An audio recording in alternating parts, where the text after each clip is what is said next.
que vous avez peut-être lu pour la majorité, mais je vous recommande la lecture dans le livre de Job. C'est le plus jeune des collègues qui s'appelle Elihu, vous verrez, Elihu. Il était là présent lorsque Job faisait ses discours, et il y avait ces trois vieux copains qui étaient là, qui l'ont entendu, qui restaient sans parler pendant 7 jours. Et après, ils ont parlé. Et comme il était le plus jeune de tous, il n'a pas parlé, il a attendu. Il a attendu. Le temps ne dit pas. Mais il a été sage. C'est très sage d'attendre avant de parler. C'est très sage de comprendre avant de parler. Et à la fin, lorsque ça a duré un temps prolongé,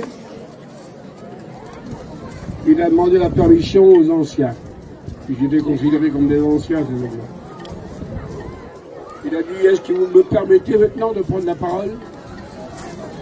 J'ai suivi vos discours, je les ai compris. J'ai compris ce que vous avez voulu dire. J'ai prêté attention à tous vos mots. Je les ai tous retenus. Maintenant que j'ai compris, donnez-moi la permission de parler. Un petit conseil que je donne aux étudiants de première et deuxième année, si vous n'avez pas compris, évitez de parler.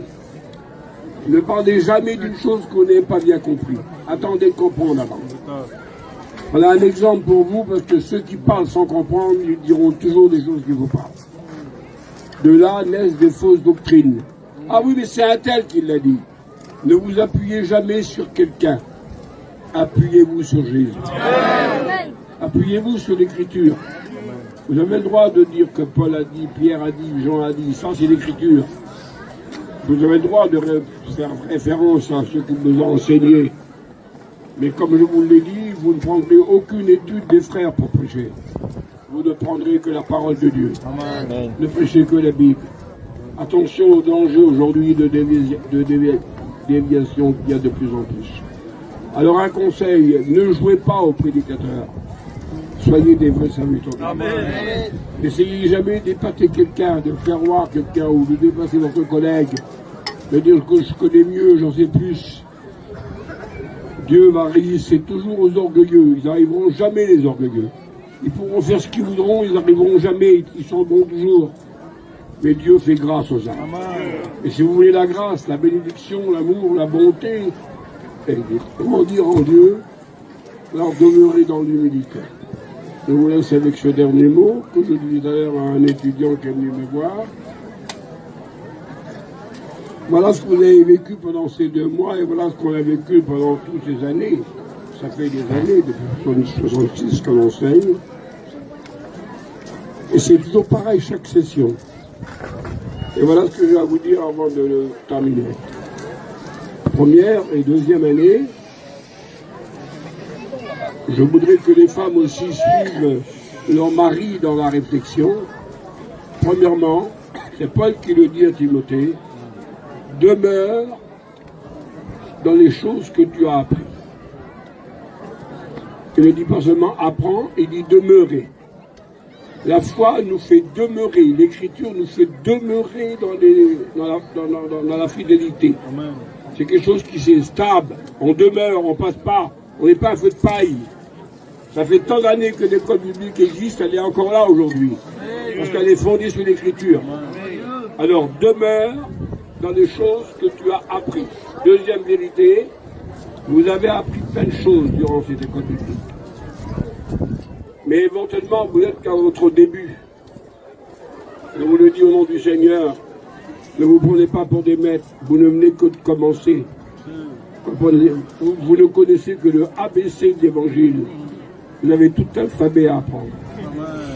Et c'est votre étude personnelle qui, examinée par nos études et par la Bible, va vous permettre de rajouter ou éventuellement de complémenter ou de comprendre pour mieux expliquer. Parce que c'est lorsqu'on comprend bien qu'on explique bien. Alors, demeure dans ce que tu as appris. N'essayez pas d'apprendre les livres des hommes. Apprenez l'Écriture. Il y a trop de dangers aujourd'hui qui circulent. Restez simples, soyez des prédicateurs fondés sur l'Écriture. Vous ne pouvez pas être plus que Jésus de toute façon. Qui est plus que Jésus? Il venait de jeûner 40 jours et 40 nuits. Il avait une connaissance parfaite de la parole de Dieu. Mais lorsque Satan en personne, il n'a pas envoyé un petit démon, c'est lui qui est venu en personne. Jésus a eu la victoire, il a écrasé l'ennemi par le mot que vous connaissez, 3 fois répété par Jésus. Il est écrit, il est écrit, il est écrit. Comme vous prêchez, si vous n'êtes pas capable de le prouver par la Bible, alors ne le prêchez pas. Il faut que vous puissiez dire, c'est écrit là, c'est écrit là, c'est écrit là. Prouvez par l'écriture ce que vous dites. Il est écrit. Votre autorité, c'est l'écriture. L'écriture qui ne peut pas être anéantie, dit le Seigneur Jésus. Tout simplement, le ciel va disparaître, la terre va disparaître, mais la parole de Dieu demeurera toujours. Alors demeure dans les choses que tu as appris. Une stabilité pour demeurer, un apprentissage à l'école biblique. Et le 3e point, c'est que tu as reconnu certains. Tu as dit oui, ce que le fait m'a dit, je l'ai examiné, ça correspond à l'écriture. N'avalez pas n'importe quoi. Soyez capable de poser des questions qui disent frère, j'ai pas compris. Ne jouez pas à l'extrême humble qui accepte tout sans reprendre. Parce que sinon vous resterez des enfants. Soyez capable de demander des explications. Tout à l'heure, le frère est venu me trouver. Il a forcé un petit peu la dose, je l'ai bien vu. Il ne comprenait pas trop bien le texte. Alors il expliquait avec sa façon. Mais de la façon dont on l'a vu ensemble après, il a dit je reconnais que c'est comme ça que c'est écrit et que c'est comme ça que ça doit se dire. Alors ne dites rien d'autre que comment c'est écrit. Reconnaissez la vérité qu'on vous a enseignée. La vérité basée sur Jésus et sur l'Écriture. Reconnaissez-la certaine. Ne dites pas seulement je l'ai appris, mais maintenant je le vis. Lorsqu'on reconnaît quelque chose de certain, c'est quelque chose qu'on s'est acquis en lui-même. On le vit pour soi-même. Alors complémentez ce que nous vous avons appris par votre propre étude. Continuez là. Reconnu certaine. Et le dernier mot, l'apôtre ose dire, n'oublie pas surtout, qui c'est qui te l'a enseigné? Et n'oubliez jamais vos frères qui vous enseignaient. N'oubliez jamais les anciens qui ont étudié la Bible des heures durant, comme on l'a fait toute notre vie, afin de partager. Qu'est-ce qu'on a fait? On a mis à votre disposition ce que nous avons étudié depuis 60 ans. Alors on a fait un peu plus de pas de vous, et toutes les découvertes bibliques qu'on a fait, on l'a mis à votre disposition. Sachant de qui vous l'avez appris.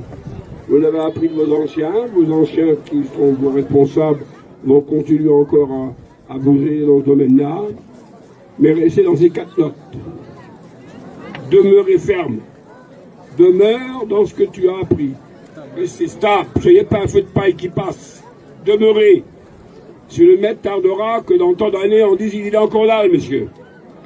On est bien là, nous, après tant d'années. Demeure dans ce que tu as appris. N'oubliez pas d'apprendre chaque jour quelque chose. Un petit conseil, il est simple, mais il est vrai. Votre autorité de votre message dépendra de la citation d'écriture.